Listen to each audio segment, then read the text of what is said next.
In this video, I'm going to teach you how to export HubSpot email as HTML. To do that, first head over right here into your marketing tab. And once you're in there, click onto the actual email. Once you're in there, proceed to open the email that you want to edit.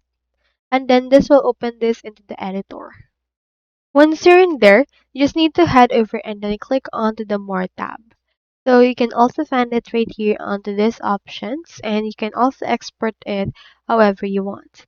You have in here the settings for this as well as the send to options. You can just click on any which one of them, then choose right here the audience, and then choose where you want it to be sent. You can also expand the freebie right here in order to open this. Furthermore, you can also head back and click on Actions, and then save this as a template, and you can actually get or retrieve the HTML once it's been a template. So that's all there is today, and if you haven't signed up for HubSpot yet, make sure to do so by actually using affiliate links given in the video description. Thanks for watching, and I will see you in my next video.